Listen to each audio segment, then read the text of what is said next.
kita bangun kurang lebih 12 bulan, Bu, ya. Sekitar 12 bulan.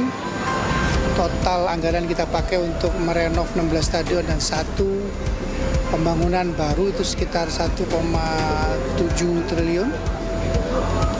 Harapan kami sih, ini semua stadion sudah certified PSSI, certified FIFA, semuanya. Tempat duduk, rumput, semuanya lah. Harapan kami ke depan benar-benar bisa mensupport, Kementerian PU bisa mensupport olahraga, khususnya sepak bola, sehingga talent-talent muda bisa bertumbuhan, dan harapan besar Pak Prabowo untuk meraih Indonesia Emas di 2045 bisa segera tercapai. Pemerintah sudah buktikan bahwa kita ingin mendorong dan membina olahraga sepak bola.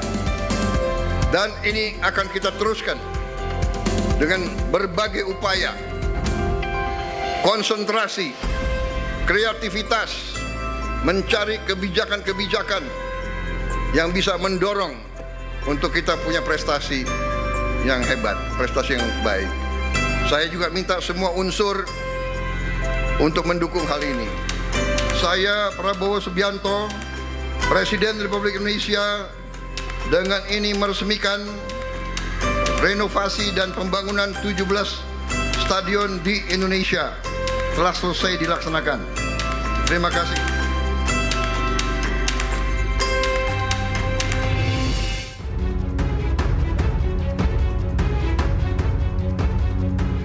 Menteri Perdagangan Budi Santoso meninjau Pasar Senen Jakarta Pusat guna memastikan harga dan pasokan kebutuhan pokok stabil dan tercukupi.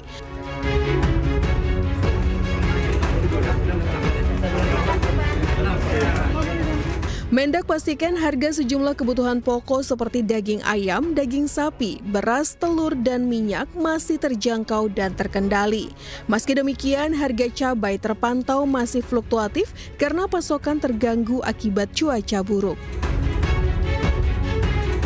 Ya, jadi teman-teman ya, terima kasih ya. Jadi harga terkendali, pasokan stabil ya.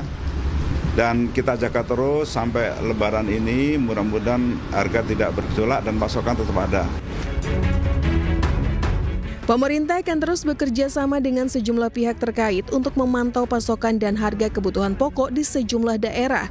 Tujuannya untuk menjaga agar harga tetap stabil hingga Lebaran mendatang. Dari Jakarta, Esra Ambarita, Sutrisno, iNews melaporkan.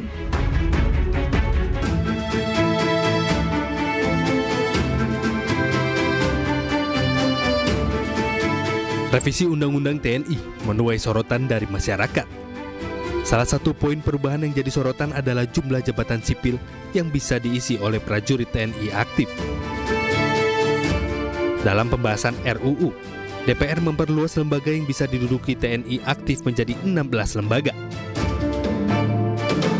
Presiden Prabowo Subianto melalui Menteri Pertahanan menginstruksikan agar prajurit aktif TNI yang kini menjabat di instansi dan lembaga selain yang diperbolehkan untuk pensiun dini.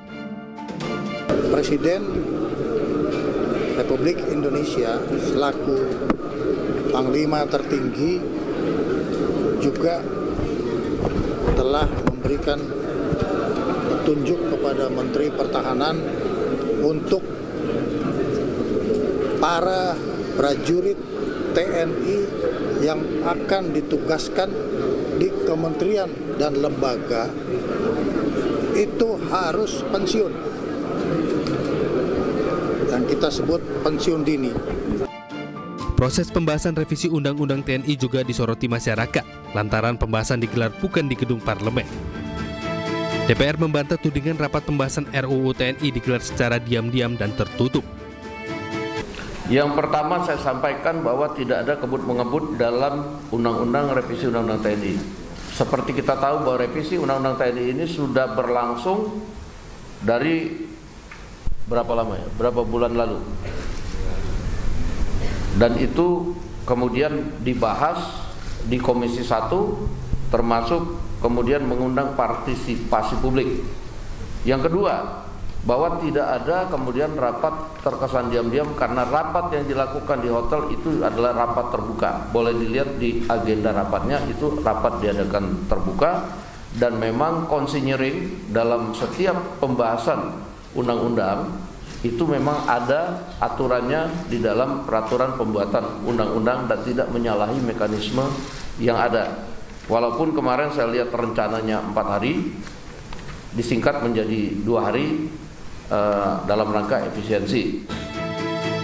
Dasko juga menyebut draft RUU TNI yang beredar di media sosial berbeda dengan draft yang dibahas Komisi 1 DPR.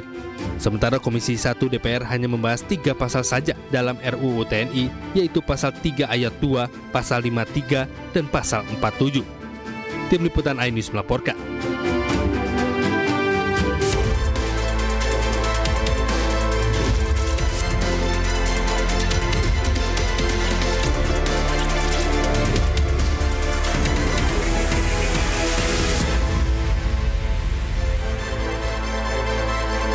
Halo, selamat siang pemirsa. Indonesia kini memiliki 2 pabrik emas sendiri. Dengan didirikannya pabrik milik Freeport di Indonesia di Gresik, ini semakin memperkuat posisi Indonesia sebagai negara dengan pemilik cadangan emas terbesar ke-6 di dunia. Sementara itu, pemerintah hari ini berhasil memulangkan ratusan warga negara Indonesia yang menjadi korban eksploitasi penipuan daring di Myanmar. Selain informasi tadi, kami juga akan hadirkan beragam informasi menarik dan terkini terkait kebijakan hingga kegiatan para pemimpin bangsa. Bersama saya Reza Helmi, inilah Pemimpin Rakyat, pemimpin beraksi, rakyat awasi.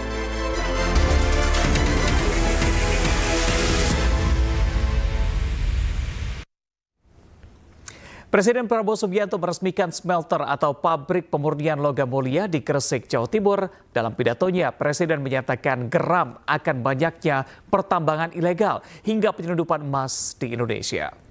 Dengan mengucap Bismillahirrahmanirrahim, pada siang hari ini, hari Senin 17 Maret tahun 2025, saya Prabowo Subianto, Presiden Republik Indonesia, dengan ini meresmikan pabrik pemurnian logam mulia PT Freeport Indonesia di Gresik, Jawa Timur. Terima kasih.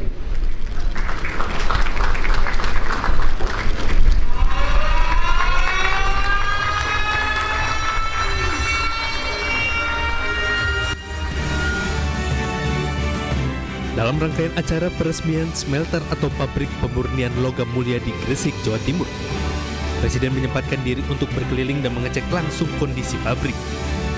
Pabrik pemurnian logam mulia akan menjadi yang terbesar di dunia.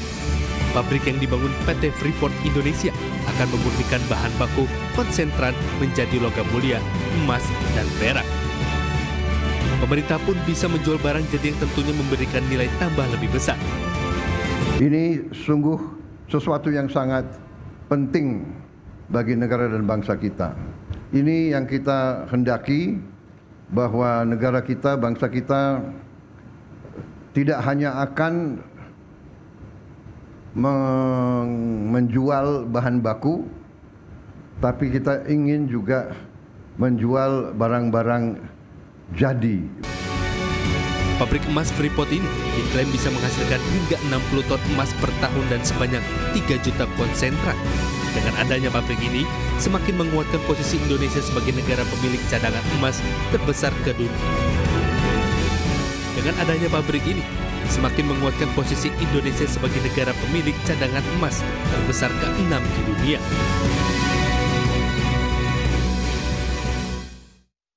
Empat 400 WNI yang menjadi korban eksploitasi penipuan daring di Myanmar dipulangkan ke tanah air. Ratusan WNI ini dikeluarkan dari wilayah konflik Myawaddy setelah diseberangkan dari Myawaddy, Myanmar ke kota Mae Sot, Thailand.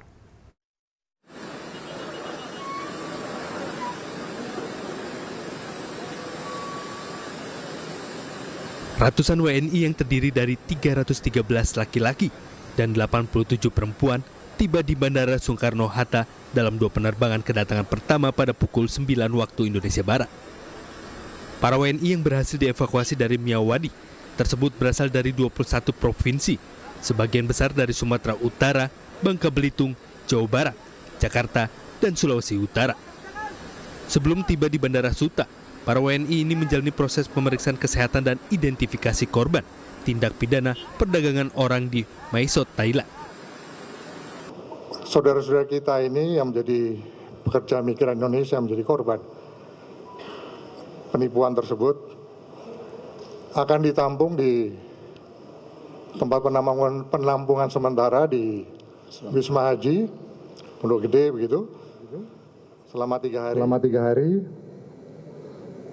Nah, para korban ini juga nanti akan mendapatkan bantuan logistik dari pemerintah, layanan kesehatan dari pemerintah, serta pendampingan psikososial juga dari pemerintah, guna memastikan mereka dapat pulih secara fisik dan mental sebelum dipulangkan ke daerah asal mereka masing-masing.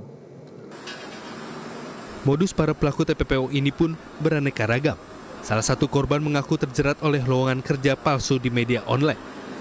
Kami di sini sangat mengucapkan terima kasih atas